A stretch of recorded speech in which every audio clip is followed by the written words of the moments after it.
Мозг человека недостаточно изучен. Мозг штука темная. Алкоголизм – это заболевание, а не слабая сила воли. Мы вторгаемся в огромную сферу вопросов. Человек может быть успешным в обществе. Он пьет не каждый день, но периодически. Общество всегда использовало что-то такое, которое меняет, затуманивает сознание.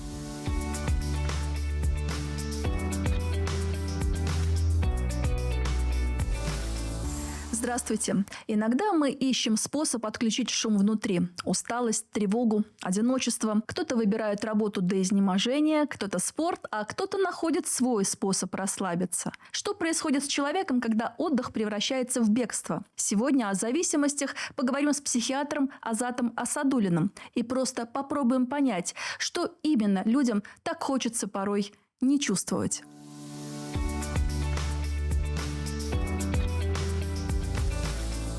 Азат Раилевич, здравствуйте.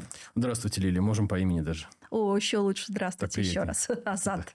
Да, Лилия. Ваша сфера научных интересов – клиническая, биологическая, психиатрия и наркология. Я бы сказал, клиника научная, потому что я больше клиницист, а уже потом в науке. И мне вот этот симбиоз двух тактик, клинического подхода и научной стратегии, помогает быть хорошим врачом и неплохим научным работником. Вы доктор медицинских наук. Есть такое. Четверть века в этой профессии. Да. Уж вы-то точно знаете, есть метод, как определить алкогольную зависимость у человека? Кому? Обывателю или профессионалу? Нам, нашим зрителям. Вот мы сейчас смотрим, мы ликбез некий получаем. Мы, собственно, для этого вас и пригласили. Я понял, да. Здесь нет того, что я просто оказался в Уфе. Смотрите, весьма сложный и простейший вопрос. На самом деле, обыватель не сможет понять, человек зависимый или нет, так же, как он не поймет, человек болеет ли онкологией, нарушением сосудистого какого-либо действия, либо какой-то неврологической болезнью. Потому что обыватель – это не врач, и он априори не знает тех алгоритмов диагностики. Но я могу сказать момент, когда стоит обратиться к врачу и стоит обратить внимание на то, что человек злоупотребляет. Смотрите, алкоголь – это продукт, который юридически разрешен. Это не наркотик, мы об этом знаем. Да, очень легко его купить в магазинах. Главное вовремя посмотреть расписание, чтобы не попасть под закрытие. Вот и все. Да, это является легальным продуктом. Соответственно, общество не может запретить его потреблять. Поэтому человек занимается саморегуляцией. Так же, как общество не запрещает потреблять чрезмерно много пищи, чрезмерно много других вещей и так далее. Сигарет тех же самых. Оно, конечно, борется. Мы это обсудим, наверное, сегодня с вами немножечко. Но сам факт, что если человеку плохо на утро после приема алкоголя, и это происходит систематически, то есть повод задуматься. Но это человек сам про себя понимает, а окружающие как могут определить? Если он на утро опохмеляется, то это болезнь. Нормальный человек алкоголь с утра даже не то, что увидеть, он даже унюхать и даже представить не сможет. В этом большая разница. Здесь, наверное, необходимо пометить, в чем отличие алкоголика от пьяницы. Вы знаете, я работаю в системе антистигматизации. То есть, у нас есть этический кодекс психиатров, психонаркологов и так далее.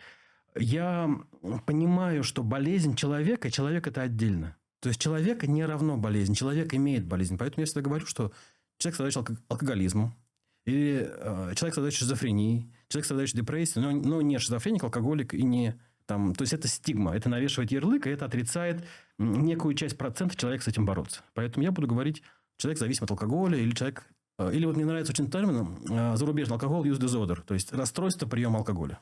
По крайней мере, сегодня люди признают, что алкоголизм – это заболевание, а не слабая сила воли. Да, это уникальный прорыв в медицине. На самом деле, этот прорыв совершен был в 1993 году, прошлого тысячелетия, Аланом Лешнером. До этого во всех классификациях алкоголь относился к стигматизирующим состояниям, которые считались неким негативным постулатом. То есть, человек не может контролировать себя. Потом было доказано, что алкоголизм – это биологическая проблема, нарушение работы мозга, прежде всего префронтальной коры и мезолимбической, которые контролируют его поведение.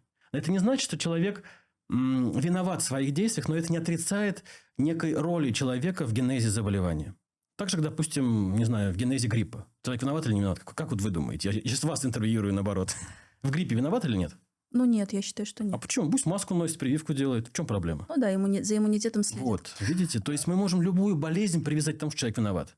Так же касаемо перелома. Виноват человек или нет? Ноги. Понятно. Я вашу философию поняла. То же самое зависимость. Он мог предупредить.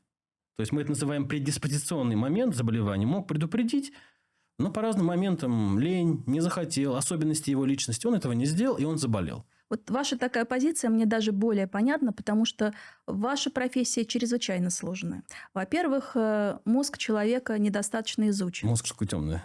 Во-вторых, люди, которые к вам приходят, они не всегда в благом настроении приходят, да, и они не всегда бывают настроены, наверное, на лечение в тяжелой стадии. То есть и разговаривать особо не хочется. Ну, я так предполагаю, конечно, Нет. но по-разному. Вот психологический портрет, кто к вам приходит?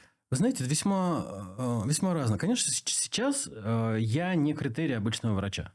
Я работал врачом, начинал с санитара, как я вам уже сказал в самом начале беседы, санитара, и закончил главным врачом. Здесь, в Башкирии, потом я уехал в Петербург, где я сейчас живу. Когда я был зав. Отделением, да, я сталкивался часто с пациентами, но все-таки процентов, наверное, в 99-95 у пациентов все-таки есть уважение к врачу, если ты хорошо с ним общаешься. То есть, помните же, как основное правило Канта – относись к другим так, как хочешь, чтобы относились к тебе.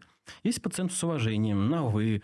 То есть сейчас в психиатрии вот прям на таком уровне, Конечно, да? а как по-другому? Даже если это зависимый человек, А какая и разница? если у него беда. Какая разница? У него проблема. А он Представь сам ситуацию. приходит или его приводят?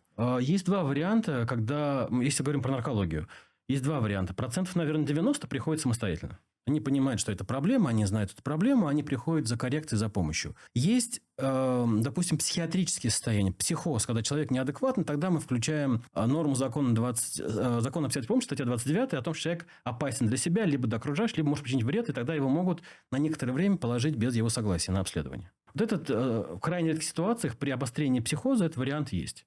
Всегда было интересно узнать, вот почему бокальчик по пятницам превращается в обсуждение о смысле жизни или заканчивается звонком бывшему? Как это устроено? Ох, это вы знаете как? Я вам сейчас объясню, наверное, биологию для чайников постараюсь. Так мы вас для этого и Смогу ли позвали. я? Ну, мне нужно часа 3 всего лишь, не больше. Смотрите. Нет. Тогда хорошо, тогда будем просты. У нас есть мозг. У большинства людей есть мозг. Иногда, конечно, смотришь, бывает, что думаешь, точно мозга нет, но все-таки он есть. Даже если нам кажется, что его нет. Мозг имеет разную структуру. Есть более древняя часть, отвечающая за дыхание, терморегуляцию, за болевые проявления, первичную реакцию и так далее. Допустим, обожгем руку, оттягиваем руку. Да, это вот первичная система. Есть более сложная система, которая сформировалась в периоде перехода человека на сексуальный путь размножения. Ну, вы помните, раньше мы делились почкованием. То есть, клетка набирала энергию, митохондрии набирали энергию, и делилась клетка, получалось два одинаковых, ну, допустим, азата. С тех пор, как мы стали кольчатыми червями, нам стало сложно делиться, не стало понятно как, поперек или вдоль. И природа придумала уникальный механизм размножения – дофаминовую систему. То есть, систему, которая заставляет нас, побуждает нас сохранять жизнь, во-первых, во-вторых, увеличивать ресурсы, и в-третьих, размножаться и питаться. Как это связано с нашей темой? Вот. Алкоголь и наркотики, они подменяют собой либо активируют выброс дофамина. И фактически человек перестраивается под естественную модель регуляции, эволюционной. Это эволюции заложено, чтобы мы, ну, грубо говоря, выплескивали дофамин. И вот подумайте дальше. В основе эволюции что у нас лежит? Что основа эволюции? Это лень и стремление к избеганию боли либо удовольствию. Это две эволюционные модели. Понятно, я читала, что Да. алкоголь – это тоже поиск удовольствия. Да, да. И еще второе было. Ну, обезболивающий эффект. Да. Обезболивающий эффект, да. Соответственно, алкоголь... Мне не больно это видеть, да? Да, Мгм. да, это одно из вариантов. И, соответственно, человек, принимая алкоголь, он вступает в биологический парадокс. Он выполняет одну из главных задач жизни – повысить уровень дофамина. Но выполняет легкими путями. Что проще? Пойти в театр, написать новую книгу, почитать, не знаю, оперу хорошую или пойти выпить алкоголь. Что проще? Ну, книгу точно нелегко написать, я вам говорю, как Да. человек, который это сделал. Тоже делал. Сейчас как раз завершаю. Да. Вернее, уже финишные гранки прислали, согласовываю. И вот человек, выполняя эту миссию, начинает пить алкоголь, потому что у него есть потребность в этом. Потребность в признании, потребность в удовольствии, потребность в снижении боли через повышение дофамина. А тут он потребность реализует буквально выпив бокал вина, стакан водки и так далее. В этот момент он считает, что он только один прав. Нет, он ничего не считает, он просто живет. Когда вот мы с вами питаемся, мы считаем, что мы правы или нет? Мы думаем о чем-то либо. Или когда мы размножаемся, мы считаем, что мы правы. Это просто процесс. А вот когда старшее поколение собирается и 2 рюмочки выпивает, они тоже бывают, поют. Это из этой же темы? Да, алкоголь и наркотики чем действуют? Они действуют на зону контроля, префронтальную кору. У нас с вами в процессе эволюции выработалась зона, контролирующая эмоции, контролирующая тревогу, контролирующая поведение. И, соответственно, префронтальная кора, она парадоксальным образом выключается при действии алкоголя. И появляется что? Появляется активация нашей более низменной системы мезолимбической. Отсюда патологическое опьянение агрессивное. Отсюда сомнолентное опьянение. Человек засыпает после приема алкоголя. Отсюда вот эти вот дурашливость. Отсюда гибоидность, которую мы наблюдаем иногда у людей, злоупотребляющих алкоголем. Это все лишь банальная биохимия. Ничего такого сложного, божественного, сверхъестественного.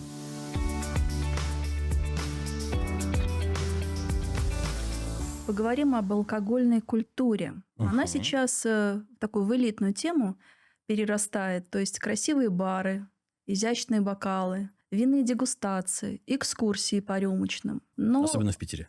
Особенно в Питере. Но вам, наверное, без разницы, как все вред, и какой алкоголь, и дозировка, все это яд. Но вы знаете, если мы сейчас говорим с вами все-таки про яд, то да, алкоголь – это последняя концепция ВОЗ, которая опубликована была в 2023 году. Алкоголь – нейротоксический яд в любых дозах. Хотим мы, не хотим. Но понимаете, если мы его отрицаем, то мы говорим как будто бы классно, если все были бы здоровые и богатые. Но такого в мире не бывает. Алкоголь – это феномен, который встроен в нашу социальную жизнь. Именно в нашу популяцию, Европу и так далее. Я вот недавно был в Саудовской Аравии, там алкоголя нет. Но там другое встроено. Или, допустим, поедете вы в Южную Америку. Там алкоголь тоже чуть меньше, но там другое есть, понимаете? Ну, помните, ацтеки, майя, там, прочие там, продукты, которые они употребляли. И общество всегда использовало что-то такое, которое меняет, затуманивает сознание. Возможно, какая-то социальная смазка, возможно, какой-то социальный продукт. Но в любом обществе, в любой религии, начиная от ацтеков майя и заканчивая, допустим, те же самые финно-угры или ханты, мансы и так далее, там тоже был свой, скажем так, психодислептик. Неважно что, каннабиноиды, алкоголь или что-то еще, но он был в популяции. Поэтому, как бы мы ни хотели, скорее всего, что-то подобное в популяции будет всегда.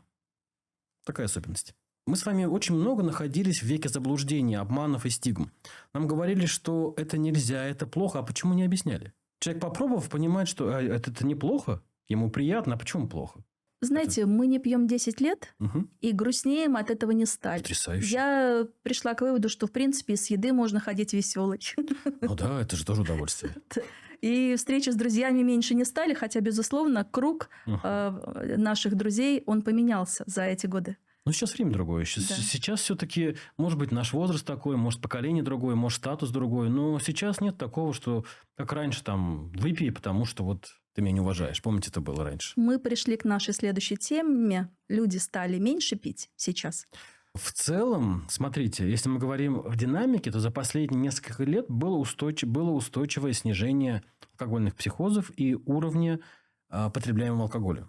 Это, на самом деле, огромная задача, которая сделало наше государство. Та модель, которую взяли антиалкогольные компании в свое время, и та модель, которую сейчас преподносят и показывают, она очень эффективна. И если мы сейчас отбросим вот эту нашу российскую покорность и говорить, что у нас все самое худшее, на самом деле нашу программу цитирует множество зарубежных журналов и ссылаются на ее эффективность. Это хорошо отстроенная, логичная модель, основанная... Единственный минус: в этой модели нету предложений. Есть ограничения, есть запреты, есть регулирование. Но модель предложения, как, допустим, было во времена СССР или в других странах, предложение альтернативы, она отдана на откуп самому человеку. Ну, допустим, бесплатные спортивные секции. Помните известное выражение Оскара Уайлда? Мы все говорим о любви, но никто ее не видел. То же самое здесь. Мы все не говорим про эти кружки. А кто-нибудь видел эти кружки? Конечно. Серьезно, бесплатные? Конечно. Бесплатные, вы видели? Давайте, какие у вас проблемы, сразу найдем. Серьезно? Конечно. Потрясающе. Значит, такое есть. Вы просто в Питере живете. Да, в Питере живу. И на самом деле, если мы говорим сейчас про спортзалы, про тренировки, это довольно большая статья расходов. Если дать альтернативу, то вообще идеально. То есть, человек должен получать удовольствие. Он не может жить без удовольствия. Ему нужно выплескивать свою дозу дофамина, ему нужно пожирать, убирать норепинефрин. Он не сможет это делать в спокойствии. Большинство людей. Кто-то может. Пишет музыку, играет на скрипке. Ему это надо. Но кому-то надо, не знаю, драться, агрессировать, играть в футбол, волейбол и так далее.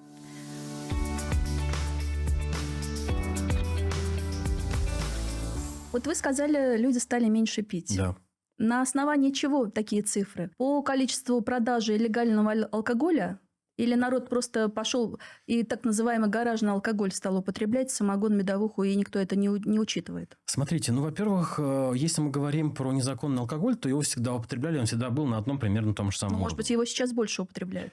Вы знаете, по данным изъятия, по данным нашей полиции и других органов, особо не изменилось. Как было, так и есть. То есть, я имею некое отношение к статистике, я ее вижу. До того времени, когда она перешла в руки журналистов, когда она уже маленечко может поменяться. Или интерпретироваться по-другому. Вот всегда так к нам, журналистам, относятся. Ну, к нам, врачам, тоже. Так что есть такое. Журналистика – это же тоже определенная работа. Это же тоже продажа чего-то. Так как мы продаем свое время, вы продаете свое время. Это жизнь. Но как мы продаем и как мы интерпретируем факт, это тоже разные вещи. Поэтому я не говорю, что журналисты плохие. Есть разные. Есть хайповые, есть там, не знаю, острые, есть классные. Ну, я же с вами, поэтому я уверен, что вы хорошие. С плохими я не стал бы работать. Это мое личное убеждение. Вот. Во-вторых, насчет того, что стало меньше последствий. Алкоголь, это, знаете, это не как вещь в себе. Это некий продукт, который меняет все. И жизнь, и поведение, и заболевания, мы называем комменсалы, сопутствующие заболевания. Так вот, их в целом стало меньше. Алкоголь-ассоциированных заболеваний стало меньше. Алкогольных психозов стало меньше. Алкогольных гепатозов стало меньше. То есть, это те проблемы, которые связаны с приемом алкоголя. И тут вариант только один, что, в принципе, общество стало меньше пить. В наше время ощущение небезопасности, информационный поток бесконечный. Телефон уже не просто средство связи, а средство беспокойства, всевозможные рабочие чаты, попробуй не ответь. Никакого отдыха, да? Народ глушит тоску, печаль определенным способом. Что они там ищут в этом способе? Ну, во-первых, тревога была всегда. Вспомните 90-е, когда мы не знали, что будет через 2 дня или через неделю, да? И когда был прием алкоголя еще больше. Но что ищут? Это тревога. Это тревога, которая есть в обществе, и человек пытается эту тревогу, используя свои копинг-стратегии, стратегии совладания, пытается эту тревогу скорректировать. Но зачастую это довольно безуспешный процесс. Тревогу невозможно убрать, это эволюционный механизм, и поэтому любая тревога, это, знаете, это прежде всего гигиена. Если мы не говорим про диагноз тревога – это уже лечение. Но если мы говорим про социальную тревогу, про личностную тревогу, до пороговой, до заболеваний, то во многом нормальная гигиена прекрасно помогает нам справиться с тревогой. Кто вам мешает не брать телефон после 7 часов? Вас за это расстреляют? Или вы что-то потеряете? Или вы не сможете ответить утром? Выстраивайте гигиену. Есть четкое время. Допустим, с 8:30 до 10 я отвечаю на письма. Там по рецензированию, запросы на поездки и так далее. Если вы вот со мной общались, увидели, что я отвечаю не всегда. То же самое любой человек. Он может себе выставить определенное время. Сейчас есть куча приложений, которые вам позволяют выстроить свое время. И, конечно же, упаси Боже, помните, как у Булгакова, да, не читайте советских газет. Я опять в сторону прессы. Не читайте прессу после 7 или 8.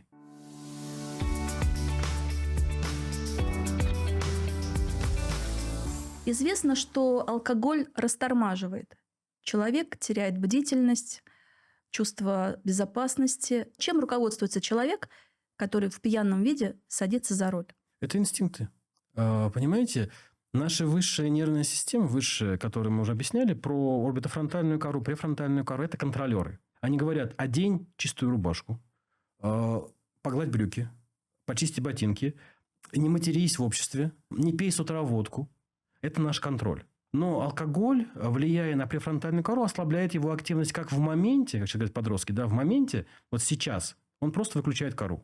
Человек не контролирует, у него идут низменные инстинкты, первичные инстинкты, и он просто не контролирует действия. Это первое. А второе, постепенно, по мере нарастания алкогольной зависимости, у человека снижается возможность управления своими действиями. То есть кора, ну, скажем просто, я надеюсь, меня не услышат мои коллеги-нейробиологи, кора деградирует. Снижается ее интенсивность. То есть, грубо говоря, вот у вас есть начальник, к примеру, который вас контролирует и говорит: в 8 утра, чтобы была на работе, вот, а в 6 вот отсюда вышла, а сделала мне вот это, обед 10 минут. И если вы не сделаете, вас накажут. Вот мозг также устроен. Есть начальник префронтальный. Ну, представь, начальник у вас впал в депрессию, обленился, на работу не ходит. И вы знаете, через недельку, кто приходил без 10:08, придут уже в 8:30. Понимаете? Уже ближе к 9, скорее всего. Если у них уровень ответственности стандартный. Вот то же самое происходит с мозгом. Если кора ослабевает свой контроль, то человек через некоторое время перестанет смотреть, чистая ли у него рубашка с утра, глажены ли брюки, чисты ли ботинки. И он даже будет думать о том, а не выпить ли ему водки с утра. То есть и не сесть ли потом за руль. Да, совершенно верно. Снижается контроль префронтальный, орбитофронтальный коры. То есть начальник мозга, он сдает. То есть все тут нейробиологически. Опять-таки, здесь не надо искать философии, чего-то такого, знаете, этики. Это просто нейробиология, которая совершенно, абсолютно арифметически прозрачна. Но после истории с Ефремовым вся страна получила урок, что так делать нельзя. Да, совершенно верно. Но, тем не менее, продолжают делать, и эти аварии увеличиваются. Вы участвуете в медконтроле? То есть вы смотрите водителей перед выездом? Было такое у вас в практике когда-нибудь? Да, я работал 3 года в отделе экспертизы состояния опьянения, и нам привозили по 40-50 водителей в ночь. Это было интересное время. Были случаи, когда удалось предотвратить какие-то ДТП при осмотре медицинском? Мы давали заключение о том, трезвый человек или пьяный. Мы предотвращали это ГИБДД. То есть, естественно, мы это не делали, но мы показывая, что человек в состоянии опьянения, то есть его лишали управления, машину эвакуировали, возможно, если его доставили к нам, но это не наша была роль, наша роль определить. Поэтому так, чтобы прям говорить, там мы предотвратили, я не могу сказать так. Но медицинский контроль обязательно проводится в самом жестком виде. Это обязанность, это контроль общества, также контроль за оружием, контроль за наркотическими веществами и так далее. Это обязанность общества. Мы с вами сейчас немного на жути нагнали, но хочется все-таки сказать, что если человек чувствует, что ему пора, уже нужна помощь, то эту помощь врачи оказать могут при условии, что пациент сам этого хочет. Мы вторгаемся в огромную сферу вопросов. Во-первых, чтобы человек понял, что он хочет лечиться, это огромная работа человека. Если мы говорим, что алкоголь ослабевает кору, то есть когницию, понимание рассуждения, а алкоголь ему комфортен, он нужен ему для жизни. Человек может быть успешным в обществе, да, намного успешнее даже своих непьющих коллег, но он пьет не каждый день, но периодически. И вот эти вот состояния, они все реже, интервалы реже.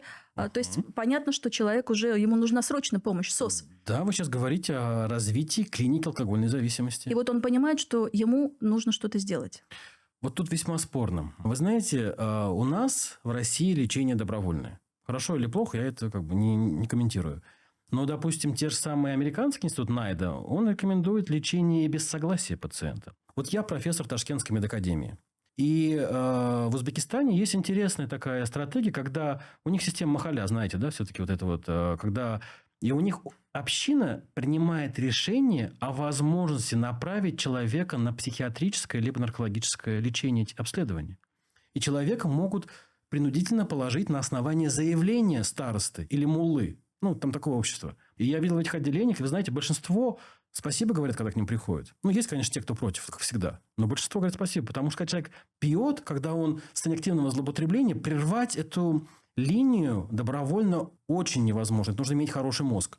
Хороший контролирующий мозг, но уже связи ослабли из-за приема алкоголя, даже если он был изначально контролируемый. И поэтому все-таки, наверное, вот этот контроль внешнего обществу, если будет усугубляться проблема, то он будет нужен. Мы с вами сегодня договорились, что говорим только реальную картину. Да. Все-таки излечение возможно. Излечения нет. Контроль – да. Да что же это такое? Хроническая болезнь, ни одна хронически не излечивается. Вы думаете, хронический пиелонефрит излечивается? Артериальное давление, гипертония излечивается. Они управляются. И поэтому, если мы говорим с вами честно, а излечение – это все-таки конечный результат. Вот мы вылечили грипп, мы вылечили пневмонию, и то остались явления. Но алкоголизм, депрессию, шизофрению, артериальную гипертензию, хронический цистит, гастрит мы не вылечим. Мы сможем им управлять. Мы сможем достичь управляемой, контролируемой ремиссии. Вот это, пожалуйста. Это можно, современные препараты, современные подходы, грамотные врачи, не эти вливки, капалки, чистки крови, печени, чего-то еще, бесполезнейшие вещи. Это вообще в сторону. Давайте какие-то советы все-таки дадим. Советы? Прежде найти хорошего врача. Это самый главный совет. Если хороший врач, то советы больше не нужны, вам нужно просто следовать его инструкциям, и все.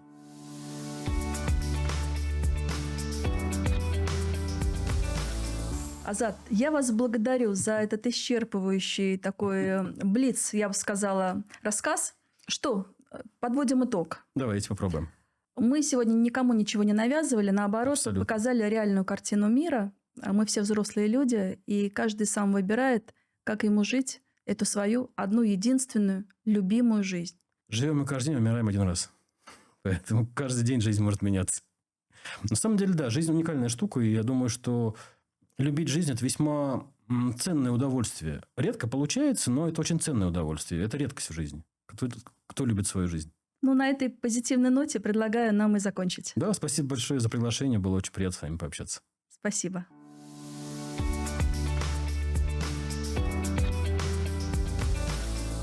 Сегодня говорили о том, как научиться получать удовольствие не химическим путем.